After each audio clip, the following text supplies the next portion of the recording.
আসসালামু আলাইকুম রহমতুল্লাহি বারাকাতু। আমরা আইটিসি নিয়ে একটু আলোচনা করব। আজকে ক্লোজিং প্রাইস হচ্ছে 41 টাকা 80 পয়সা।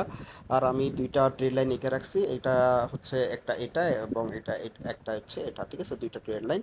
আর এই দুইটার মাঝখানে আপনারা দেখতে পাচ্ছেন যে এই জোনটাতে, এই জোনে এবং এখানে এই তিনবার যখনই এই দুইটা লাইনের মাঝখানে আসছে, আমরা নিচের দিকে আসতে দেখছি। সো এখানে আসার পরে এখানে আমরা নিচের দিকে আসতে দেখছি, দেন আমরা দেখতে পাচ্ছি যে এগেন এই লাইনের মধ্যে ক্রস করছে।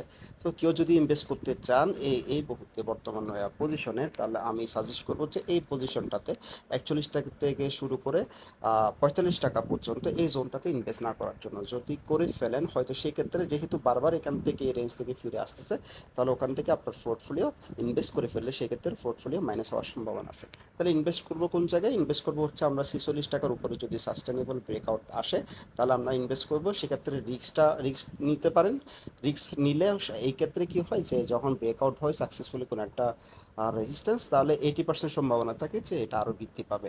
সো এখানে যদি গিয়া করে ইনভেস্ট করে ফেলেন তাই এই রেঞ্জের মধ্যে, তাহলে এখান থেকে বারবার যখন যেহেতু ফল করছে, আমরা আগামীতে হয়তো এখান থেকে ফল করতে দেখতে পারি। সো আরেকটা রেঞ্জ হচ্ছে সেক্ষেত্রে এটা হচ্ছে আপনার এই যে জোনটা আছে, যেটা রেজিস্ট্যান্স আছে, ঠিক আছে, সাপোর্ট আছে, সেটা হচ্ছে 37 টাকা বা 38 টাকাতে এই জোনটাতে আরেকটা রেজিস্ট্যান্স সাপোর্ট আছে। সো আপনারা যদি বিনিয়োগ করতেছেন তাহলে এই জোনটা থেকে বিনিয়োগ না করে অপেক্ষা করেন যে নতুন করে রেজিস্ট্যান্স ব্রেক হচ্ছে কিনা, অথবা নিচের দিকে 37-38 টাকা এই জোনে আসে কিনা। আশা করি বুঝতে পারছেন। আসসালামু আলাইকুম।